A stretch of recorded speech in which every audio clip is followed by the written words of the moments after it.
Fear and discouragement rarely arrive loudly. They slip in quietly, shaping thoughts, influencing decisions, and slowly draining confidence. Fear whispers possibilities of failure before action even begins. Discouragement settles in when effort feels unrecognized and progress feels slow. Together, they create a heavy atmosphere that makes even simple steps feel overwhelming. Rejecting them is not denial. It is a deliberate choice to refuse their authority. These voices often sound reasonable. Fear disguises itself as caution, and discouragement presents itself as realism. They remind you of past disappointments, unmet expectations, and moments when things did not work out. Over time, they begin to define how you see yourself and what you believe is possible. If left unchallenged, they will shrink vision and weaken resolve. Actively rejecting fear means confronting it rather than avoiding it. It begins by recognizing that fear does not come with power, only persuasion. Fear cannot force outcomes. It can only influence perception. When you speak against it, when you refuse to agree with its narrative, its grip loosens. Courage is not the absence of fear, but the decision to move forward despite it. Discouragement, on the other hand, feeds on delay. It grows when answers take longer than expected and results do not match effort. It convinces you that your prayers are ineffective and your perseverance is pointless. Rejecting discouragement requires remembering what you cannot yet see. It calls for trust that growth is happening beneath the surface, even when progress feels invisible. Declarations play a powerful role in this resistance. What you speak repeatedly begins to shape what you believe. When you declare strength in moments of weakness, hope in moments of doubt, and faith in moments of uncertainty, you interrupt the cycle of negativity. Words spoken with intention shift the atmosphere of the mind and heart.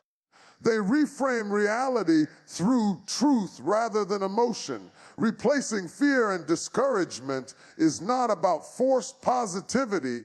It is about grounding yourself in what is stable. Faith anchors you when emotions fluctuate. Hope sustains you when circumstances are unclear. These are not abstract ideas, but active forces that influence how you respond to pressure. They help you stand when everything urges you to retreat. Rejecting fear also restores authority. Fear makes you reactive. Faith makes you intentional. Discouragement drains initiative. Hope renews it. As these negative influences lose ground, clarity returns. Decisions become less driven by anxiety and more guided by purpose. This rejection is not a one-time act, but a continual practice. Each day presents opportunities to choose what voice you will follow. When fear speaks, you answer with truth. When discouragement rises, you respond with perseverance. Over time, this discipline builds resilience. What once shook you begins to strengthen you, and what once threatened to stop you becomes evidence of growth and endurance. Fear and discouragement rarely arrive loudly. They slip in quietly, shaping thoughts, influencing decisions, and slowly draining confidence. Fear whispers possibilities of failure before action even begins. Discouragement settles in when effort feels unrecognized and progress feels slow. Together, they create a heavy atmosphere that makes even simple steps feel overwhelming. Rejecting them is not denial, it is a deliberate choice to refuse their authority. These voices often sound reasonable. Fear disguises itself as caution, and discouragement presents itself as realism, they remind you of past disappointments, unmet expectations, and moments when things did not work out. Over time, they begin to define how you see yourself and what you believe is possible. If left unchallenged, they will shrink vision and weaken resolve. Actively rejecting fear means confronting it rather than avoiding it. It begins by recognizing that fear does not come with power, only persuasion. Fear cannot force outcomes. It can only influence perception. When you speak against it, when you refuse to agree with its narrative, its grip loosens. Courage is not the absence of fear, but the decision to move forward despite it. Discouragement, on the other hand, feeds on delay. It grows when answers take longer than expected and results do not match effort. It convinces you that your prayers are ineffective and your perseverance is pointless. Rejecting discouragement requires remembering what you cannot yet see. It calls for trust that growth is happening beneath the surface. Even when progress feels invisible, declarations play a powerful role in this resistance. What you speak repeatedly begins to shape what you believe. When you declare strength in moments of weakness, hope in moments of doubt, and faith in moments of uncertainty, you interrupt the cycle of negativity. Words spoken with intention shift the atmosphere of the mind and heart. They reframe reality through truth rather than emotion. Replacing a fear and discouragement is not about forced positivity. It is about grounding yourself in what is stable. Faith anchors you when emotions fluctuate. Hope sustains you when circumstances are unclear. These are not abstract ideas, but active forces that influence how you respond to pressure. They help you stand when everything urges you to retreat. Rejecting fear also restores authority. Fear makes you reactive, faith makes you intentional. Discouragement drains initiative, hope renews it. As these negative influences lose ground, clarity returns. Decisions become less driven by anxiety and more guided by purpose. This rejection is not a one-time act, but a continual practice. Each day presents opportunities to choose what voice you will follow. When fear speaks, you answer with truth. When discouragement rises, you respond with perseverance. Over time, this discipline builds resilience. What once shook you begins to strengthen you, and what once threatened to stop you becomes evidence of growth and endurance. This morning is not a random moment in your life. It is not the result of coincidence, luck, or routine. You are here because purpose demanded your presence. Before your feet touched the floor, before your eyes opened to the light of a new day, divine intention was already moving on your behalf. The breath in your lungs is evidence that your assignment is not complete. You woke up because there is still something God wants to do through you and something He wants to release to you today. Many people slept last night and never opened their eyes again, yet you are still here.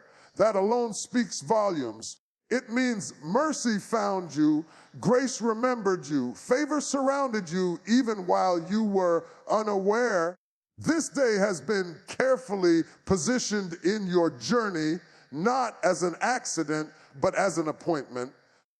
An appointment to be strengthened, restored, redirected, and reminded that you are not forgotten. Some woke up feeling rushed, already burdened by responsibilities and pressure. Others woke up tired, carrying emotional weight from yesterday's battles. But this moment right now is an interruption sent from heaven. It is God's way of stopping the noise and saying, before you face the day, let me speak into you. There is power in starting your morning aligned with divine purpose. When heaven speaks first, the world's chaos loses its authority. This is a morning designed to reset your spirit. The enemy would have loved for you to wake up discouraged, distracted, and disconnected, but instead you are positioned in a place where strength can reach you. Even if you stumbled into this moment unsure, weary, or doubtful, it does not cancel the appointment. Divine moments do not require perfect faith, only an open heart. God does not waste mornings. He uses them to set direction, to release clarity, and to remind his people of who they are. What you receive in the early hours determines how you respond when pressure comes later. This is why this moment matters. This is why you cannot treat it lightly. Something is being established in your spirit that will carry you through conversations, challenges, and decisions you haven't faced yet. You may not see it yet, but today holds answers you have been praying for, strength you thought you lost, and peace that surpasses understanding. Even delays and detours from the past are being woven into purpose. Nothing was wasted. Nothing was random. This very morning is proof that God is still writing your story, still calling your name, and still inviting you to step into what he has prepared. Pause for a moment and recognize the significance of being here right now. This is not just the start of a day. It is the start of a shift. There comes a point where human strength reaches its limit. It happens quietly, not always in dramatic moments, but in the slow accumulation of pressure, responsibility, and unspoken pain. Many have learned how to function while exhausted, how to smile while depleted, and how to keep going even when their inner reserves are empty. This is the place where divine strength becomes not just helpful, but necessary. Weakness is not a failure. It is a signal.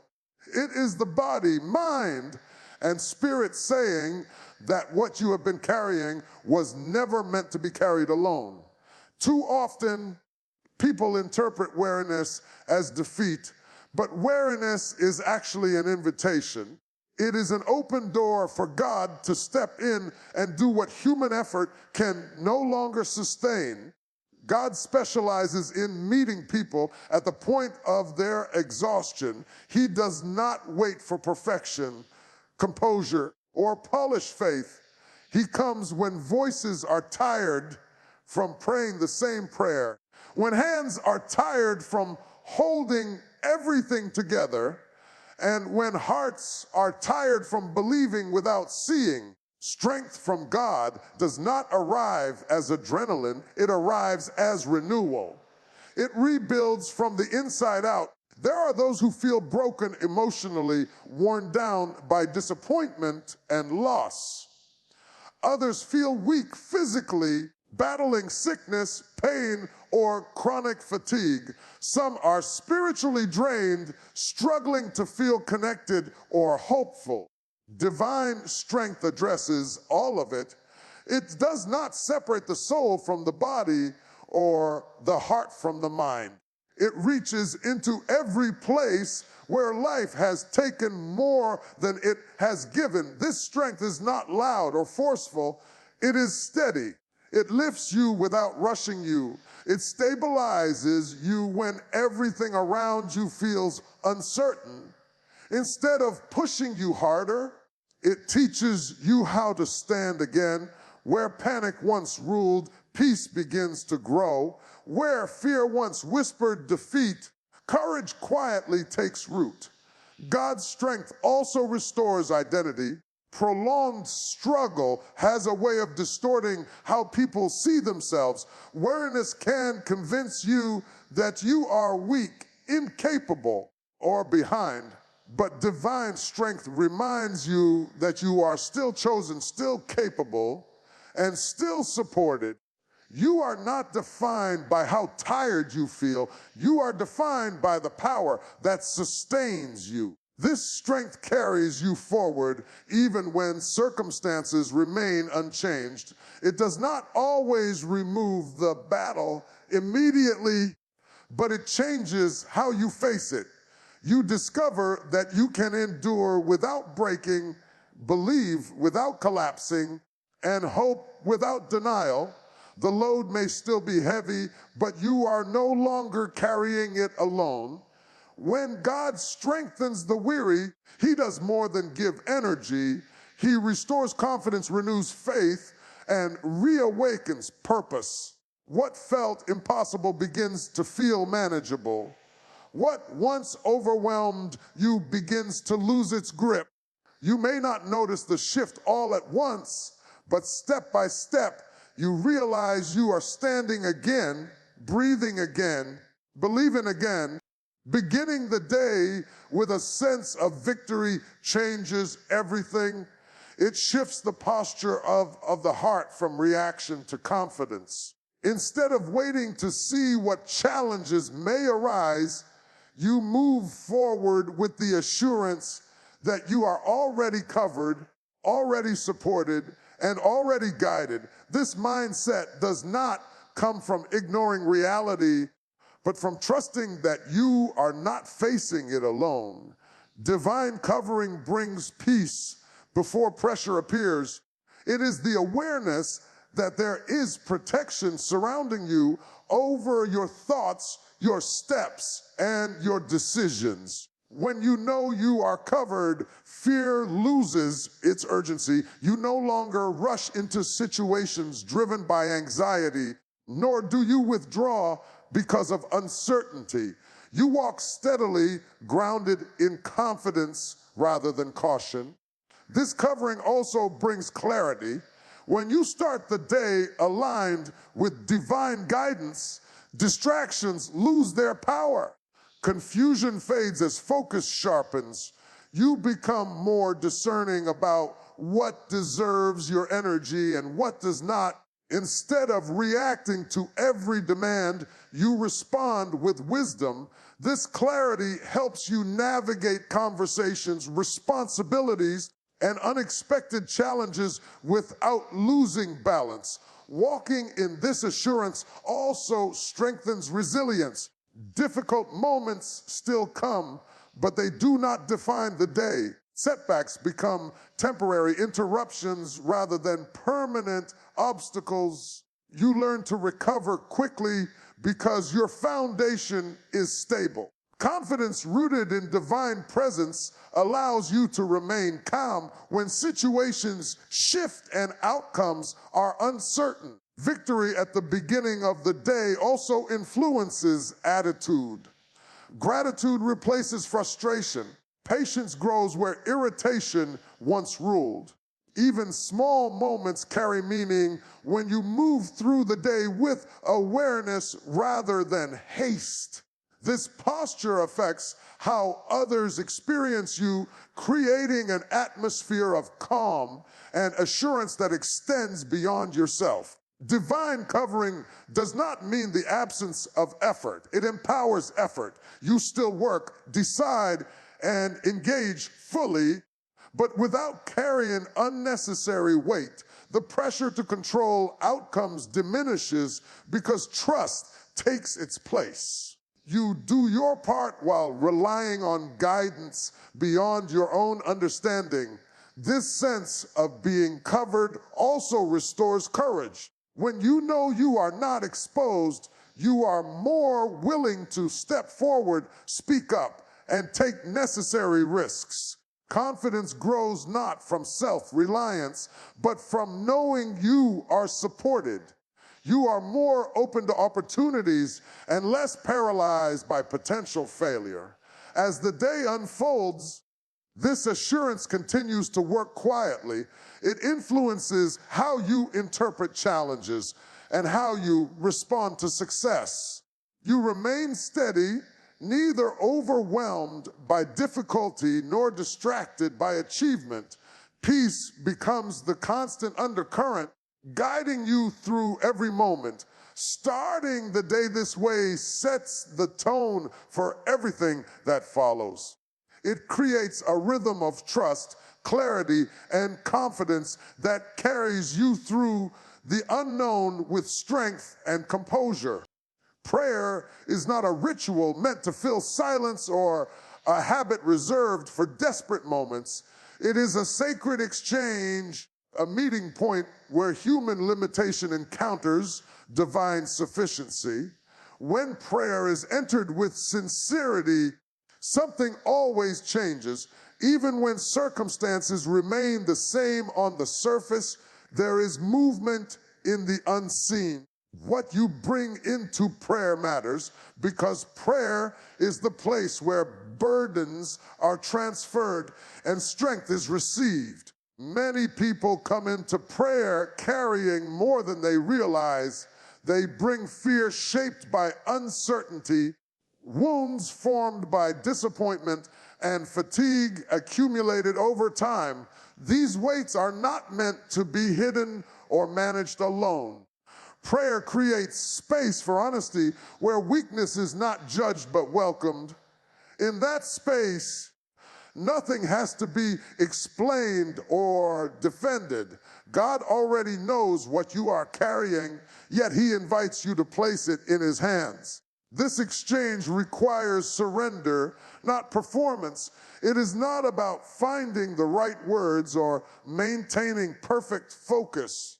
It is about releasing control. When you release what you cannot fix, you open yourself to receive what only God can provide. Confusion gives way to clarity, not always through instant answers, but through peace that anchors the mind. Anxiety loosens its grip as trust begins to replace fear. In prayer, weakness is not ignored, it is transformed. What feels fragile becomes fortified. What feels broken becomes supported. Strength received in prayer is not borrowed from emotion. It is imparted through presence. It settles deep within, stabilizing thoughts, calming reactions, and reshaping perspective. You begin to see situations not through panic, but through faith. Healing also flows through this exchange. Emotional wounds that words cannot describe begin to soften. The mind, once restless, finds stillness. The body responds to peace where tension once lived. Prayer does not always announce healing in dramatic ways, but it initiates restoration. It realigns what has been strained by stress and neglect. This divine exchange also reshapes identity. When you stay in prayer long enough, you stop defining yourself by what you lack and start recognizing who you belong to. Shame loses its authority. Guilt no longer dominates the narrative. You begin to understand that you are not approaching God as a failure seeking approval, but as a child seeking renewal. The power of this exchange is not limited by time or location. It can happen in silence, in tears, or in whispered words. What matters is the openness of the heart. Every sincere prayer leaves an imprint. Even when answers are delayed, strength is deposited. Even when clarity takes time, peace is already at work. As you rise from prayer, you may still face challenges, but you do not face them the same way. You carry something new within you. What once overwhelmed you now meets resistance. What once weakened you now encounters strength. Prayer becomes the bridge where heaven supplies what earth cannot, and where the soul is quietly but deeply restored. Healing is not limited to one area of life. It reaches wherever pain has taken residence. Many people think of healing only in physical terms, but wounds exist in the mind, in the emotions, and in the spirit as well. Some injuries are visible and spoken about, while others remain hidden, carried silently for years. Yet no area is beyond the reach of divine healing. The mind is often the first place where pain settles. Thoughts replay conversations, regrets, and fears until they create anxiety and unrest. Sleepless nights, constant worry, and mental exhaustion slowly drain hope. Healing in the mind begins when peace replaces chaos. It is the quieting of racing thoughts, the lifting of heaviness, and the restoration of clarity. When healing touches the mind, perspective changes, problems no longer feel suffocating, and fear no longer dictates every decision. The heart carries wounds that time alone does not heal. Betrayal, abandonment, disappointment, and loss leave deep marks. People learn how to function around these wounds, but they still influence reactions, relationships, and trust. Healing of the heart is gentle yet powerful. It does not erase memory, but it removes the sting. It allows forgiveness to grow where bitterness once lived. It softens places hardened by survival and restores the ability to love without fear. The body also holds pain, sometimes as a result of sickness, sometimes as a response to prolonged stress. Tension, fatigue, and illness often reflect what has been endured emotionally and mentally. Healing in the body is the restoring of strength, balance, and vitality. It may come suddenly or gradually, but it is always purposeful. The body responds when peace enters where pressure once dominated. Spiritual healing is just as vital. Many feel disconnected, dry, or distant after seasons of struggle. Faith can feel fragile when prayers seem unanswered or hope feels delayed. Healing in the spirit reconnects the heart to trust. It renews confidence in God's presence and restores the desire to believe again. It replaces spiritual numbness with quiet assurance. This healing does not demand perfection or understanding. It flows where there is openness. Sometimes it begins with tears, sometimes with stillness, sometimes with a simple willingness to receive. Divine healing works beneath the surface, often unnoticed at first, yet steadily reshaping what was damaged. Healing also restores wholeness. Instead of treating symptoms, it addresses roots. It brings alignment between mind, body, and spirit, allowing life to flow more freely. What once felt fragmented begins to come together. Strength returns not just to endure, but to live fully. No wound is too old, too deep, or too complicated. Healing is not limited by history or defined by diagnosis. It reaches into places words cannot touch and restores what pain tried to claim permanently. Even when the journey continues, healing assures you that restoration is already in motion and that wholeness is not only possible, but promised.